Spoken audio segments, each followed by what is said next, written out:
Gamit kaninang umaga sapagkat alam nyo maganda itong karugtong na dalawang puntos na ating makukuha. Proverbs 22 verse number 28 and 23 in verse number 10. Okay, sabay-sabay tayo magbasa. Everybody, nandiyan na kayo. Amen. Read. Remove not the ancient landmark which thy fathers have set. Verse number 10. Remove not the old landmark and enter not into the fields of the fatherless. Okay, so again, ang ating pinag-uusapan is Father's landmark. Amen. Kaya tayo manalangin na kilang Diyos. Salamat po sa hapon pong ito na Diyos pong binigay at meron kaming napakahalaga na pagkakataon na makarinig at tumanggap po ng pagpapala ng inyong mga salita ngayong pong hapon. I-bless niyo po ang inyong lingkod, i-bless niyo po ang inyong mga anak na makikinig, at i-bless niyo pong mensaheng amin tatanggapin, Panginoon. Kung ito man po ay correction sa amin, instruction, and please help us, O God, to be humble enough and have the joy to be corrected, O God, and to receive the instruction of Thy Word, O God. Pagpalain niyo po ito, Panginoon, sa pangalan ni Jesus. Amen. Sige, pwede nang umupo.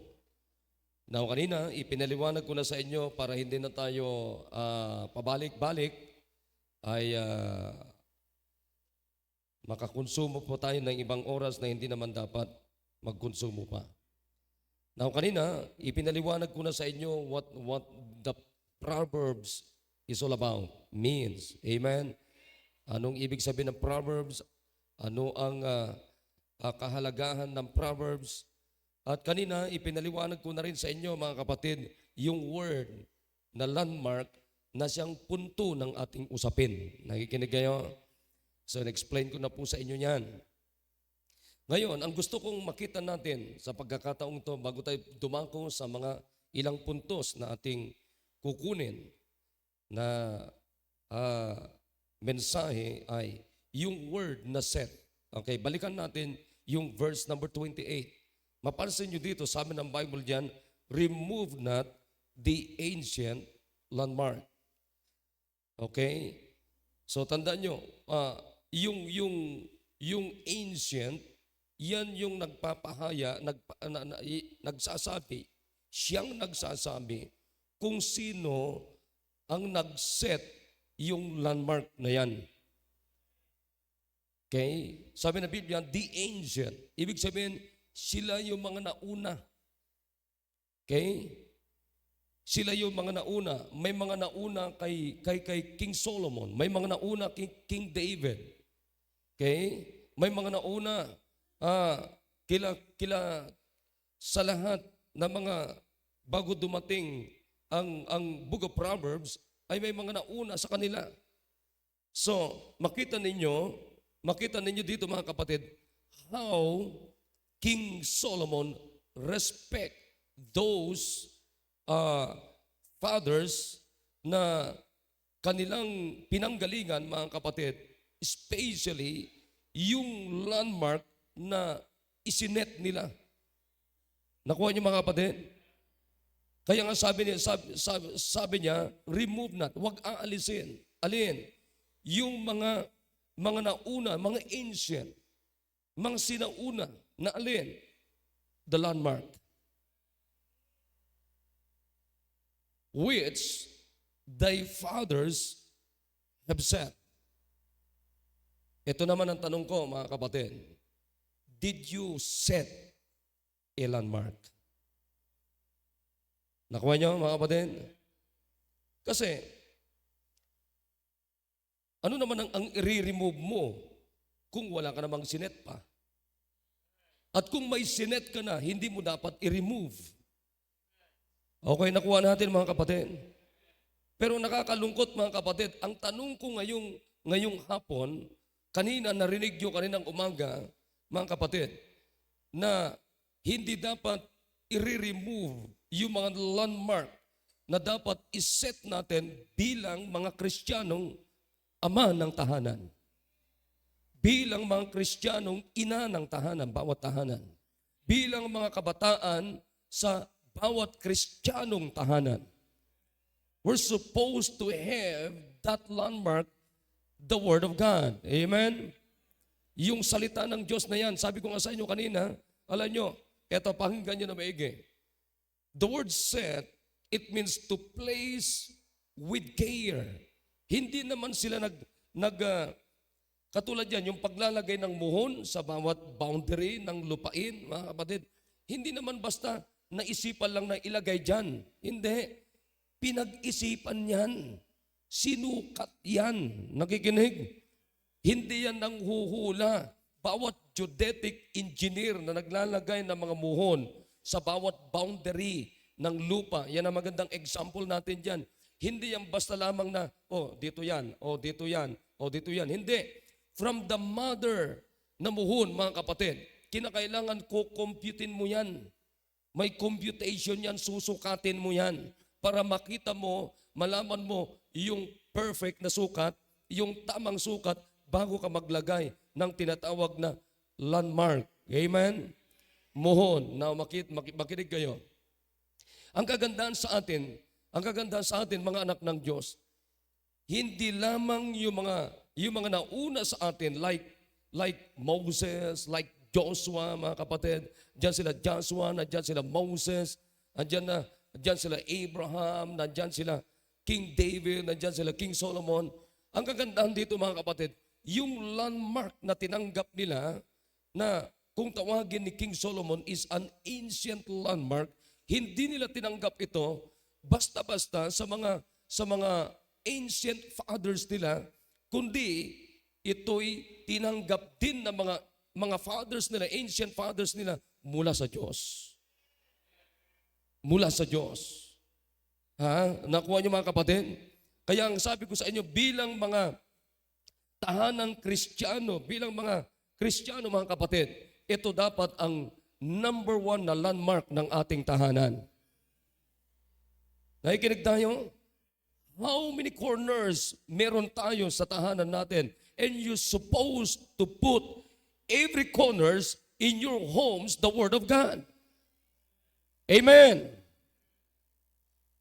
Bawat corner ng ating mga tahanan, mga kapatid, ng ating mga pamilya, dapat nandiyan yan, malinaw na mag-set tayo ng landmark mula sa salita ng Diyos, mga kapatid. Or else, saan tayo mapupunta? Pag nawala yung landmark, sabi ko sa inyo kaninang umaga, pwede tayong pasukin at pwede tayong lumagpas.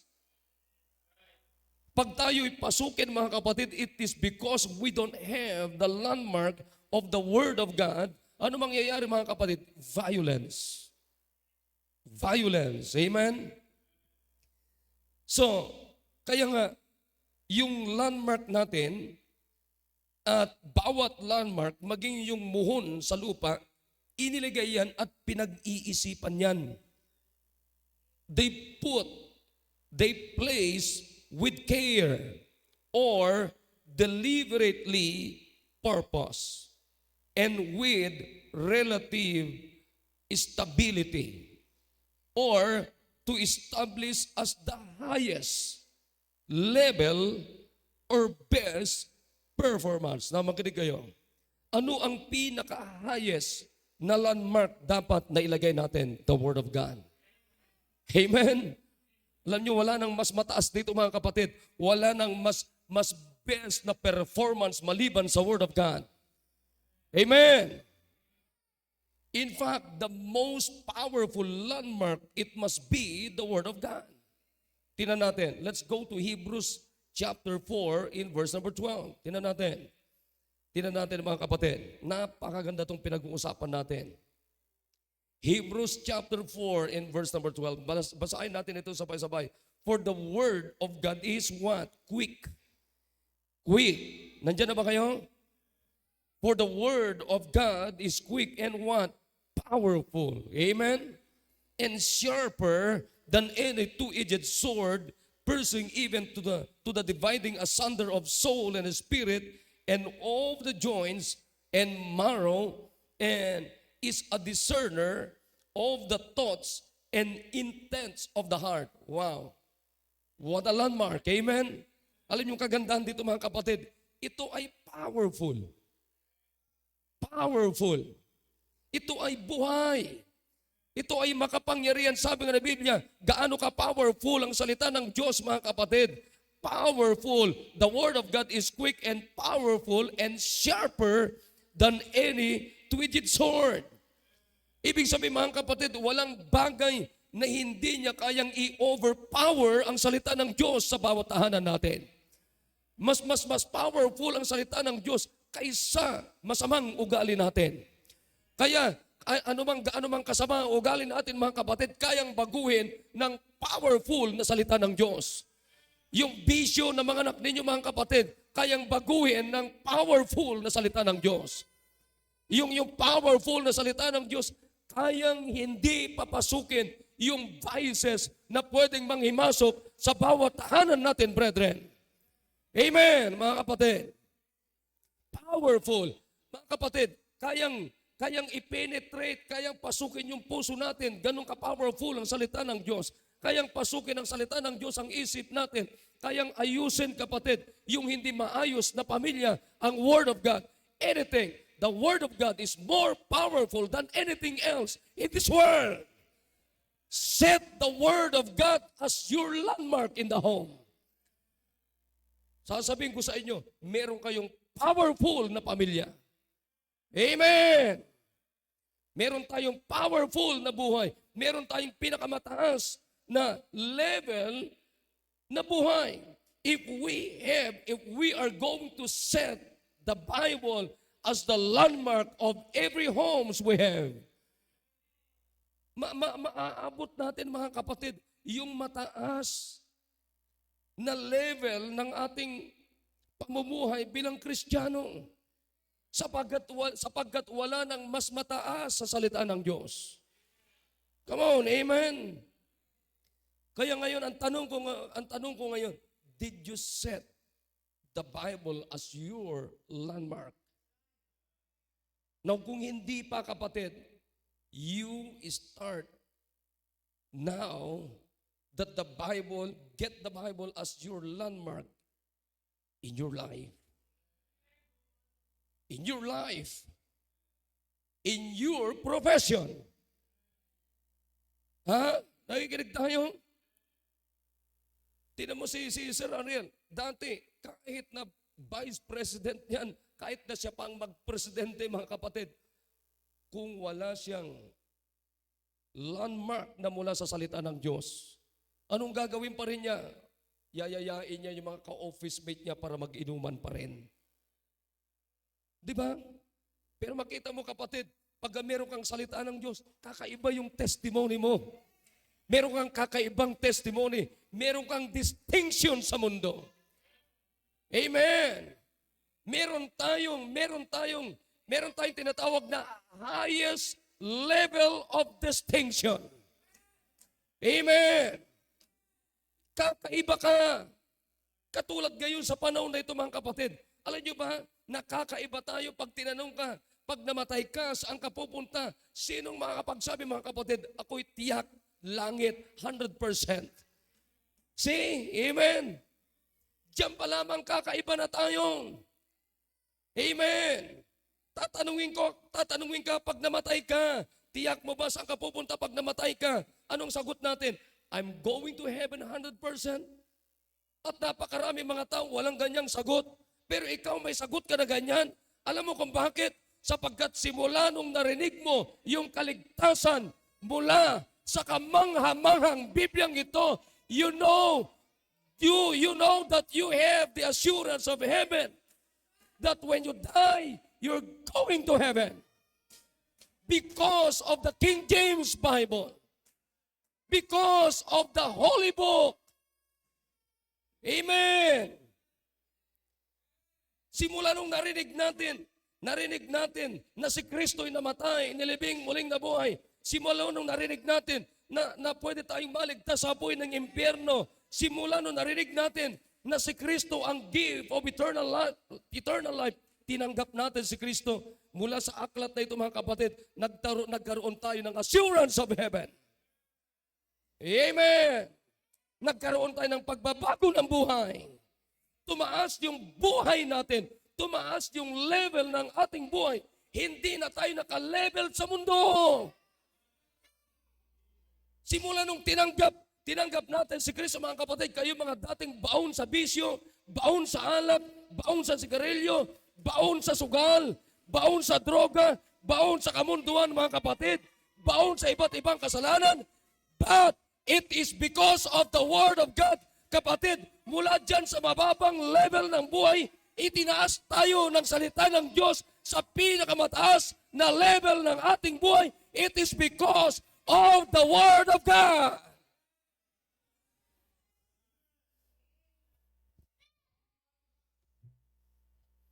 Di nyo lang alam kung anong ginagawa at magagawa ng salita ng Diyos sa buhay natin. You cannot change your life. No one can change your life. But the Word of God can change our life. Sabi na Biblia, if any man be in Christ, he is a new creature. All things are passed away. Behold, all things are become new. Maging sa oras na ito, mga kapatid, marami ngayon magugulong pamilya. Sa oras na ito, mga kapatid, marami mga nag-aaway na magkakapamilya. Sa oras na ito, maraming nag-aaway na mag-asawa. Sa oras na ito, marami mga mag-asawa na naghihiwalay. Sa oras na ito, maraming mga tao sa paligid natin na magulo ang buhay. Sa oras na ito, mga kapatid, maraming mga tao sa paligid natin that they are in the lowest level of life because of sin.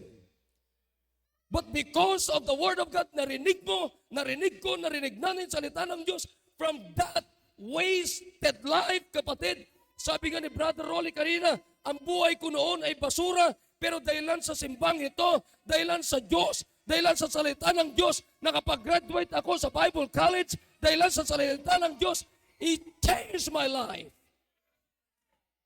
Because of the Word of God, Brother Rolly's life changed it. Because of the Word of God, yung buhay ni Sir Ariel, binago ng salita ng Diyos. Walang buhay na hindi kayang baguhin ng Diyos sa ating kalagitnaan. Kaya dapat, mga kapatid, the Word of God, kung gagawin nyo lamang ito, is-set ninyo as a landmark of your life.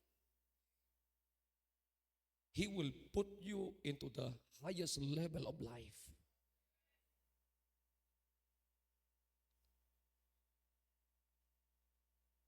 Alam nyo ba, pag may Biblia ka, binago ka ng Diyos,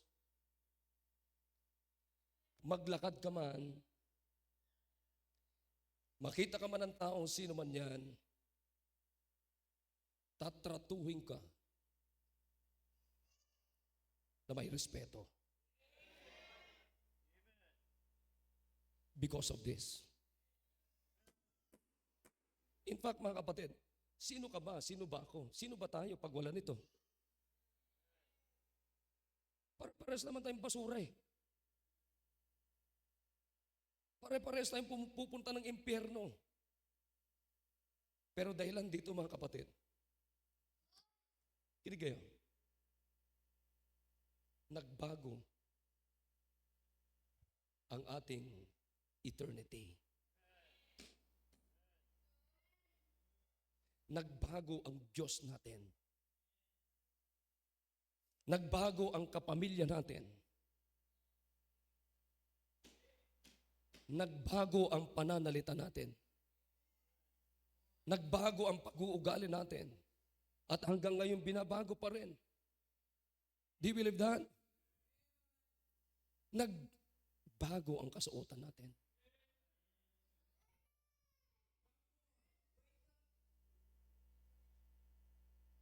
Kung hindi kayo baptist, hindi kayo miyembro dito, sige nga, kung ako lang kapatid, kung hindi ako miyembro sa CBBC, CSI,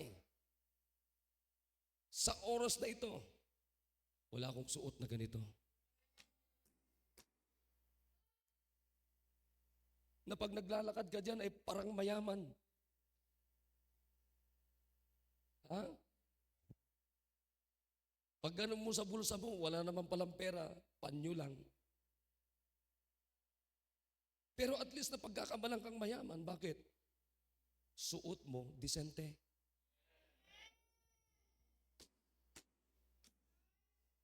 Kung gagawin nyong isi-set nyo ito as your landmark, magiging disente ang buhay nyo.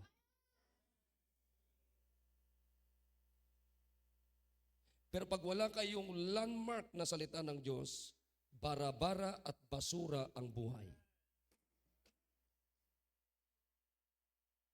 Nakikinig kayo? So anong dapat landmark natin? Bible. Why Bible? Settled in heaven. Why Bible? Perfect manual.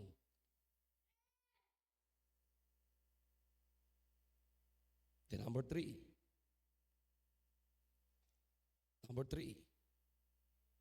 Number one is a settled landmark. Number two, what's number two? Perfect landmark. Number three, ito maganda. A landmark of success. Do you like that? It's a landmark of success. I hope you know the verse. Come on, amen. Joshua chapter 1 verse number 8. Ha? Mga kapatid, balik-baliktaran man natin.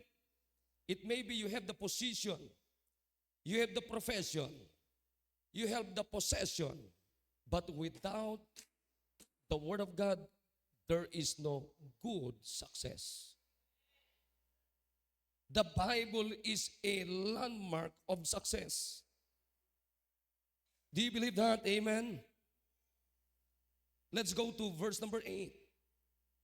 Joshua chapter 1 verse number 8. Ano sabi ng Bible diyan? Let's begin reading in verse number 6. Ano sabi ng Bible? Ito po ay bilin ng Diyos kay Moses, kay Joshua through Moses. Kay Joshua, ano sabi ng Panginoon? Be strong and of good courage. For unto this people shalt thou divide for an inheritance the land, which I swear unto their fathers to give them. Sabi ng Diyos kay Joshua, only be thou strong and very courageous, that thou mayest observe to do according to all the law, which Moses my servant commanded thee. Turn not from it to the right hand. Nakuha niyo mga kapatid? Or to the left, that thou mayest prosper whithersoever thou goest. Verse number 8. Are you ready? Amen? Ang sabi ng Biblia, this book of the law shall not depart out of thy mouth, but thou shalt meditate therein day and night, that thou mayest observe to do according to all that is written therein. For then thou shalt make thy way prosperous, and then thou shalt have good success. Hey, the Bible is a landmark of success. Set the Bible, the Word of God, the King James Version right there, mga kapatid. In your life, in your home, set as your landmark. Sinasabi ko sa inyo mga kapatid, because the Bible is a landmark of success. No Word of God, no Bible, no success in every lives of human being. Kapatid, itong sinasabi ng Biblia, subok na ni Joshua ito, subok na ni Moses ito, subok na ni King David ito, subok na ni King Solomon ito, subok na ni Abraham, subok ng salita ng Diyos, siguradong salita ng Diyos, walang palyang salita ng Diyos. Gusto nyo ng success mga kapatid? Gusto nyo ng success, brethren? Set the Bible as your landmark in your home.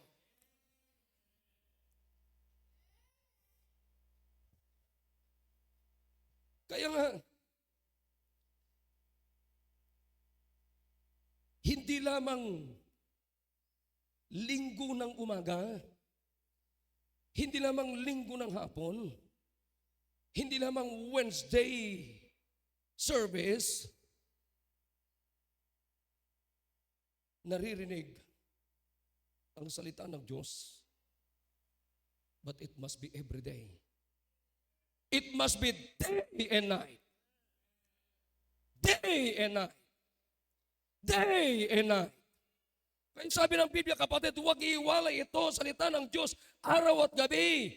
At ito ang magdadala sa atin of good success.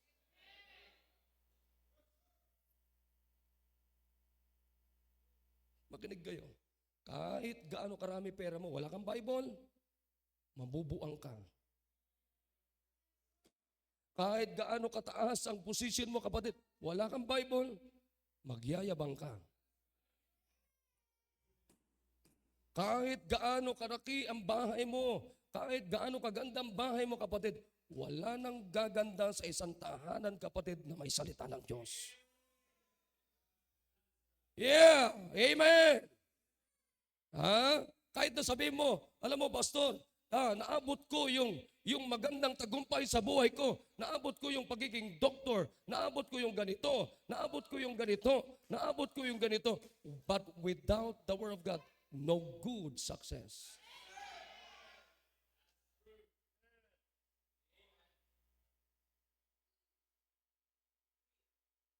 I hope you believe the Bible.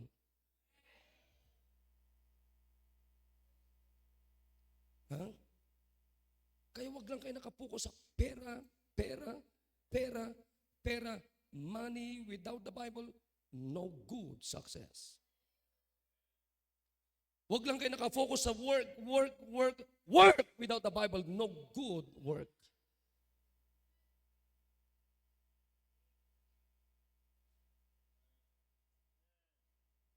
Kaya dapat mga kapatid, sumubaybay kayo sa programa ng ating simbahan. Pag alam nyo ng mula leader, mula pastor, hanggang sa mga full-time, hanggang sa lahat ng mga staff ay soul winner, dapat maging soul winner ka rin. Nakikita mo na mga ibang mga kapatiran dito, they are so busy winning souls. Maniwala kayo mga kapatid, kahit gaano ka kaganda, kahit gaano ka kaganda, kahit gaano kasuot mo, kaganda kasuotan mo, whatever na pinagmamalaki mo sa buhay mo kapatid, pero pagka hindi ka nag-win ng kaluluwa, ito sasabihin ko sa inyo, ikaw nang pinakapangit.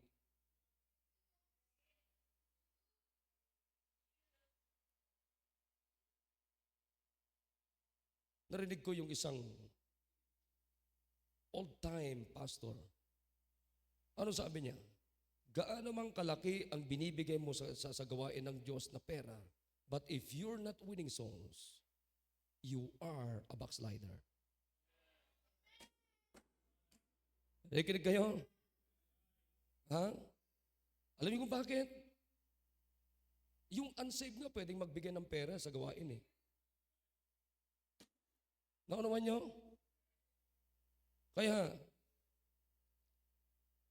pinakamaganda nakikita niyo mga kapatiran dito, mga kapatid, na nag-busy sa pag-aakay ng kaluluwa. Ha? Dapat, yun ang makita niyo sapagkat nandoon ang good success. Ha? Tignan niyo to. Let's go to Romans. Verse number 10. Romans 10. Verse number 15. Basahin natin lahat. Kaya puntahan natin lahat. Buklatin yung Bible ninyo. Maganda ito. Verse number 15. Ano nakalagay dyan? Basahin natin. Everybody louder. Read. And how shall they preach except they be sent? As it is written, how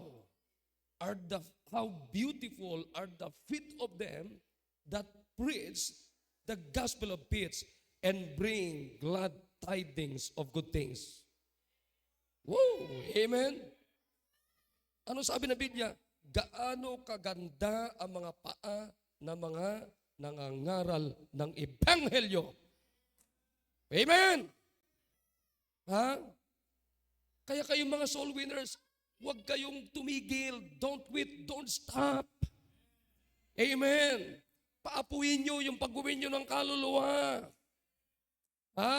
Huwag kayong malungkot pag pumunta kayo ng area nyo, kinakailangan bago ka pumunta sa area nyo, kapatid, to win souls, lumuhod ka muna at humingi ka sa Diyos ng apoy. Panginoon, give me fire to share the gospel. Oh God, give me fire to win souls. Sasabihin ko sa inyo, pag pumunta ka ng area, kakaunti yung 50, hindi naman po yung bilang, kapatid. Pero naniniwala tayo kung ang Diyos ay masaya, sa isang kaluluwa ay masaya ang buong kalangitan. Anong saya kaya kung ang mas maraming naliligtas na kaluluwa? Ulitin ko yung sinasabi ko, kung ang Diyos ay masaya para sa kaligtasan ng isang kaluluwa, lalong mas masaya ang Diyos, lalong mas masaya ang kalangitan kung maraming naliligtas na kaluluwa. Kaya brethren, let's put the Word of God, let's put the soul winning as a landmark of your life.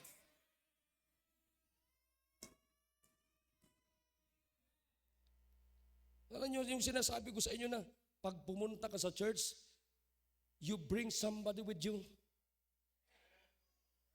Gawin mong landmark yan. Amen? Gawin yung landmark yung prayer life ninyo. Gawin yung landmark yung soul winning life ninyo. Gawin yung landmark, kapatid, yung pagdadala ng bisita. Gawin yung landmark, kapatid, yung discipleship life ninyo. Gawin yung landmark, yung mga commitments ninyo. Gawin yung landmark, yung inyong tithes and offering.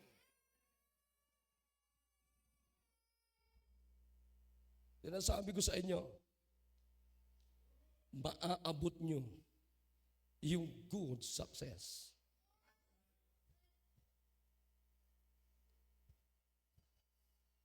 Oh, how beautiful are the feet of them that preach the gospel of peace and bring glad tidings of good things.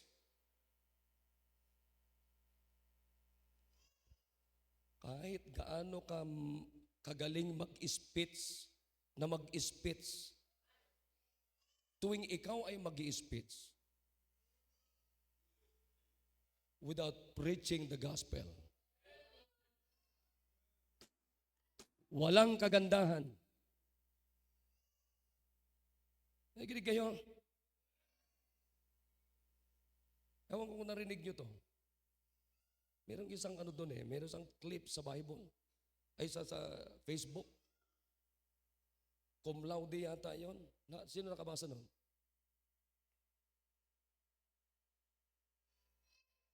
Binigyan siya ng privilege para mag-speech. Alam niyo, kinuwento niya, ang sinabi niya, si Kristo na namatay, nilibing at muling nabuhay.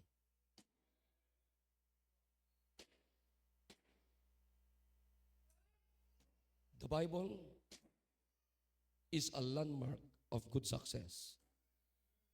Number 3. Number 4. Ito maganda mga kapatid. The Bible. Oh, I like this. Gusto ko itong punto na to. The Bible is a landmark of holiness. Ulitin ko, parang hindi nyo gusto to. The Bible is a landmark of holiness.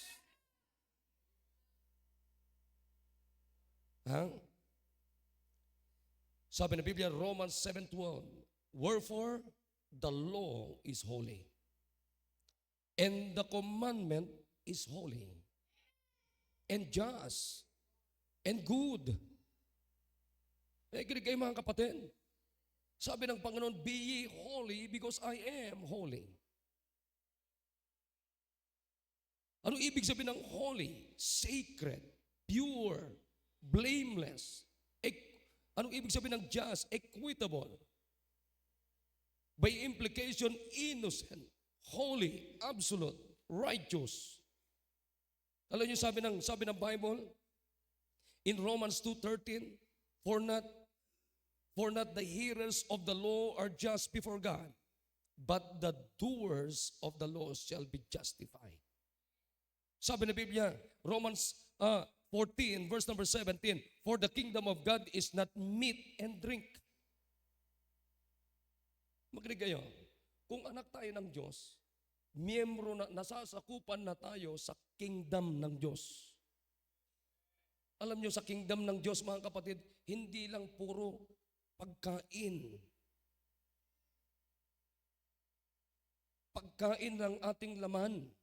Hindi lang puro iinumin ng ating laman. Pero anong sabi ng verse? For the kingdom of God is not meat and drink, but righteousness and peace and joy in the Holy Ghost. Alam niyo yung kagandahan sa Biblia, mga kapatid? It's a landmark of holiness.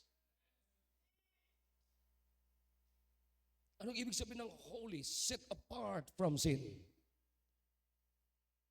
Ang kagandahan sa salita ng Diyos, pag itong gawin mong landmark mo, ihiwalay ka sa kasalanan. It will make you pure. It will make you sacred. It will make you blameless. It will set apart us from sin. Amen. Bakit? Kasi ang nagpapahirap sa tao, kapatid, ay yung tayo ay biktima or involved sa kasalanan pa rin. Kaya ito yung kagandahan sa Bible. Naintindihan natin? In fact, you cannot separate holiness from good success.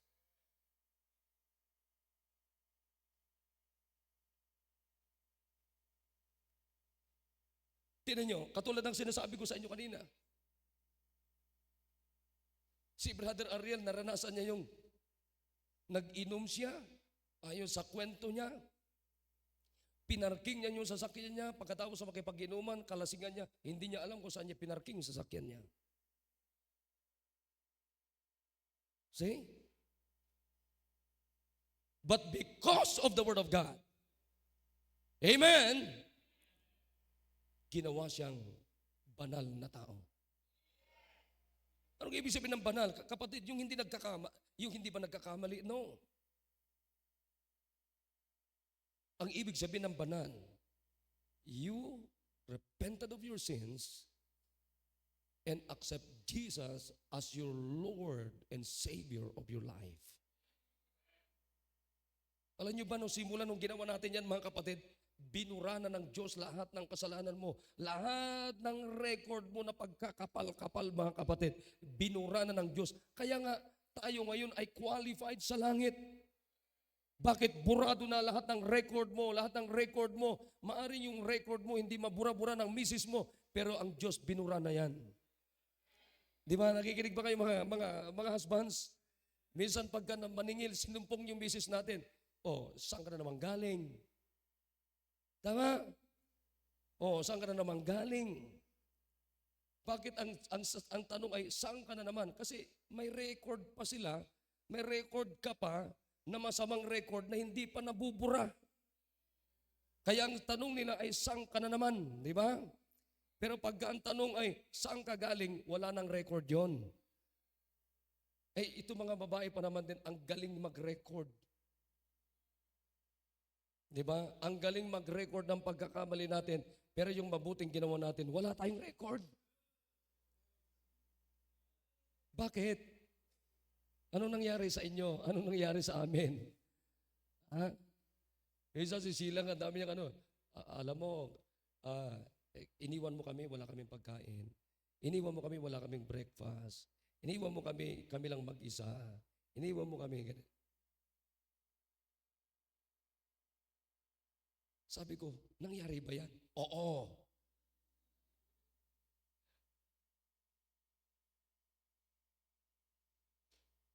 Pero titignan ko yung record ko. Isa lang ang record ni Sheila na hindi ko makalimutan sa buhay ko. Yung sumagot siya sa akin ng, I love you.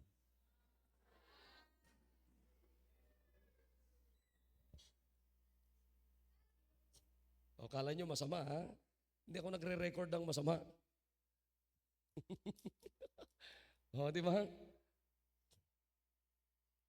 Pero the truth, mga kapatid, is the Bible is a landmark of holiness. Ay, kinig kayo mga kapatid. Bakit? Sabi ng Biblia, sabi ng Bible, wherefore the law is holy, and the commandment is holy, and just, and good. Kuha nyo? Kaya sabi ng Bible dito, sa ating binasa kaninang umaga binasa na naman natin ito. Babasahin ulit natin. All is scripture. Amen? All. From Old Testament to New Testament. Ano sabi ng Biblia? All scripture is given by inspiration of God and is profitable for doctrine, for the proof, for correction. Kaya dito pag preaching time, kinurek tayo ng mensahe, magpakorek tayo. Again, don't debate the message. Huwag tayong ma-offend sa mensahe. Pag correction yan, kapatid, sige, tanggapin natin. Bakit saan tayo dadalhin ng correction ng salita ng Diyos? Sabi ng Biblia, for doctrine, for the proof, for correction, for instruction in righteousness, that the man of God may be perfect, truly furnished unto all good works. It's a landmark of holiness. Amen? Tingnan niyo kapatid, nung inalis tayo sa kalokohan ng salibutang ito, anong buhay na, saan na tayo ngayon nakalagay? Peace. Amen? Holiness. Kaya ngayon, kapatid, again, simula ngayon, kung hindi mo pa isiniset ang Biblia na siyang landmark mo, ito na yun yung pagkakataon that you must set the word, the Bible, in your homes, in your families, in your profession, sa lahat ng corners ng buhay nyo. Nakikinig kayo mga kapatid. Barikadahan natin mga kapatid, lagyan natin lahat ng muhon kung kinakailangan yan. Para walang makapanghimasok sa atin. At siyang magpapaalala sa atin na, uy, may muhon pala ako. And remove not. Do you understand? Remove not. Huwag aalisin. I hope nagkakaunawaan tayo. Number one, a settled landmark. Number two, perfect manual. Number three, landmark of success. And it's a landmark of holiness. Ito ngayon ay set natin. Amen? Ha? Kung gusto nyo magtagumpay, kung gusto nyo matahimik, malinis ang buhay, set the Bible as your landmark. Tumayo tayo lahat.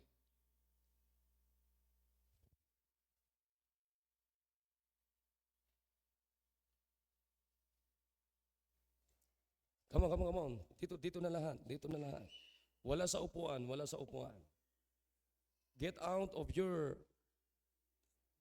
of the pews and kneel down and talk to God. Yung mga bisita nyo, maganda. Isama nyo sila sa panalangin. Alright, dyan na po kayo. Puno na dito. Dyan na kayo sa aisle. Sige po. Pray with your family. Kasama nyo yung pamilya nyo. Yan ang pinakamaganda.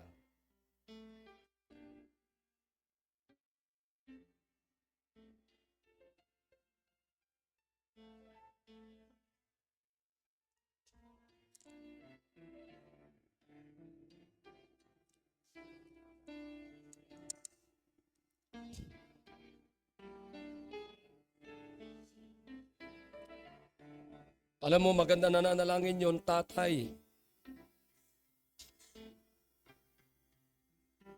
Naniniwala naman ako na malinaw ang mensahe.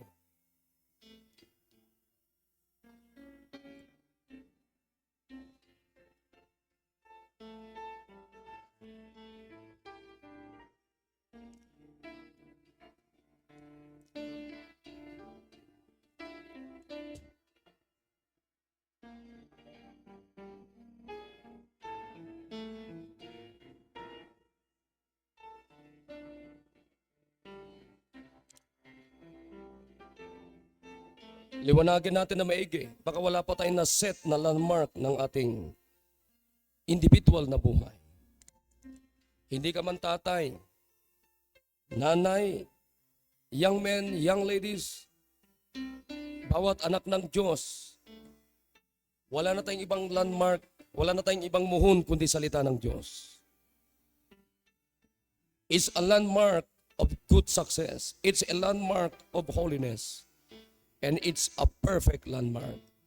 It's a settled landmark. Ibig sabihin ng settled, mga kapatid, is unmovable. Hindi kayang ugain ito ng kamunduhan. Hindi kayang ugain ito ng Diablo. It's a powerful landmark.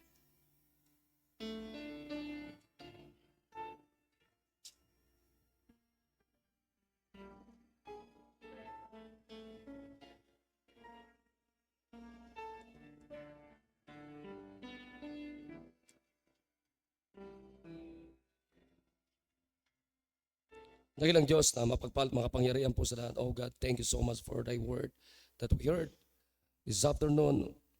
Mula kanina pang umaga, Panginoon, salamat po na meron kaming muhon na pwede naming gawin, na muhon ng bawat buhay namin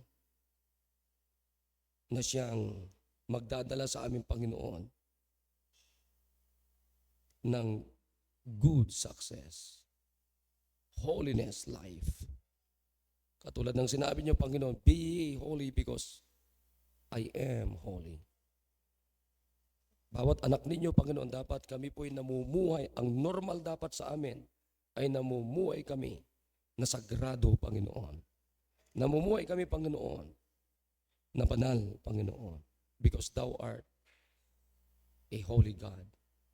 Pagpalain niyo po yung mga anak, i-bless niyo ang kanilang mga commitment, mga decisions, Panginoon, na ginawa ngayon pong hapon sa altar na ito. Bless niyo po sila, Panginoon. Please, oh God. At patamot po sa aming mga kasalanan. Sa pangalan ni Jesus. Amen.